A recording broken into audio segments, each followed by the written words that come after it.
Jumlah anggota kelompok penyelenggara pemungutan suara atau KPPS yang meninggal dunia bertambah lagi.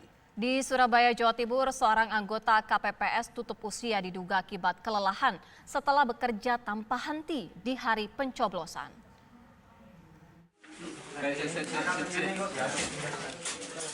Keluarga dan kerabat menangisi kepergian Tommy, anggota kelompok penyelenggara pemungutan suara KPPS 19 Karanggayam, Tambak Sari, Surabaya.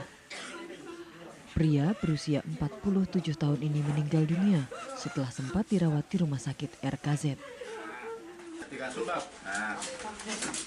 Tommy diduga tutup usia karena bekerja tanpa henti di hari pencoblosan 17 April lalu.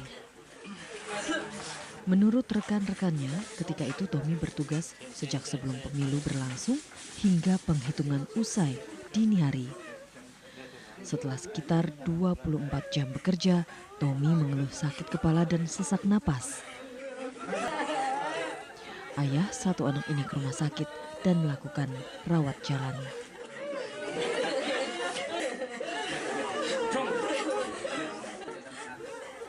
Namun semalam kondisi Tommy memburuk. Keluarga melarikannya ke rumah sakit. Namun nyawanya tidak tertolong. Tommy meninggal dunia pagi tadi. Karena kelelahan. Sebelumnya nggak sakit ya? Enggak Sampai sakit. jam berapa Pak penghitungan itu? Sampai jam 7. Jam 7 malam ya? Jam 7 pagi. Oh, jam 7 pagi. Berarti 24 jam lebih ya? Iya. Habis itu kondisinya drop ya Pak ya? Langsung drop. Dia langsung pulang tidur. Tidur ya? Habis naruh kotaknya itu dia langsung tidur. Tapi setelah itu tetap gak enak dia? Nggak enak. Ya? Sakit. Sakit gitu. Sesak napas. Pucat juga ya? Jenazah Tommy dikebumikan hari ini tak jauh dari tempat tinggalnya. Dengan wafatnya Tommy, jumlah petugas KPPS di kota Surabaya yang meninggal dunia setelah hari pencoblosan menjadi 3 orang. Dari Surabaya, Jawa Timur, Sandi Irwanto, TV One mengabarkan. Ya, tidak hanya mengakibatkan korban meninggal dunia, padatnya proses pemilu 2019 menyebabkan sejumlah orang dilarikan ke rumah sakit akibat kelelahan. Selain itu, padatnya proses pemilu juga menyebabkan seorang anggota KPU Gorontalo keguguran.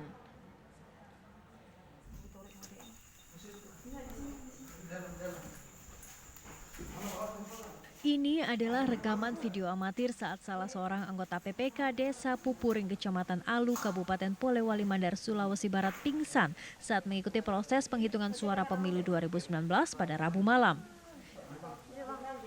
Jemang yang berusia 24 tahun ini sempat dibawa ke puskesmas tempat untuk mendapatkan pertolongan pertama.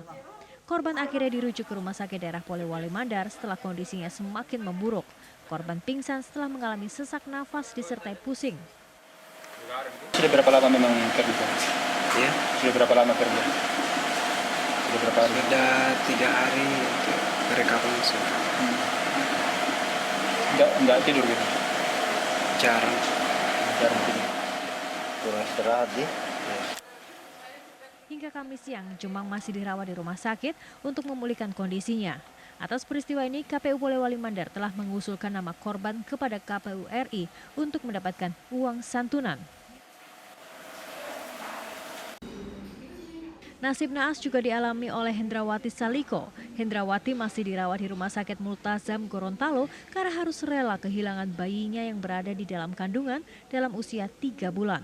Hendrawati yang merupakan kepala sub bagian teknis dan humas di KPU Gorontalo mengalami keguguran akibat kelelahan saat turut mengawal proses pemilihan umum 2019.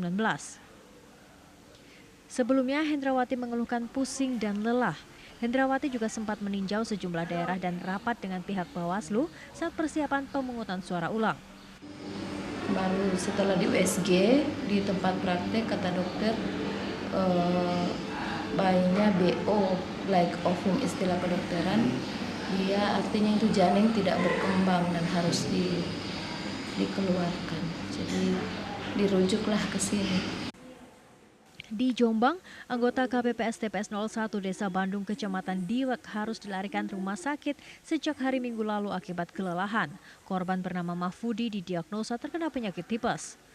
Pemuda 28 tahun ini menjalani perawatan sejak hari Minggu lalu setelah merasa kelelahan.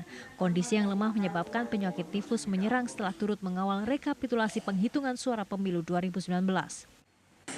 Kan itu menguras banget itu, capek. Jadi pulang saat TPS nggak subuh. Habis itu subuh istirahat itu masih kurang. Langsung sakit sampai sekarang? Iya, langsung sakit panas itu. Kondisi sekarang bagaimana? Sekarang sih sudah agak membaik sekarang.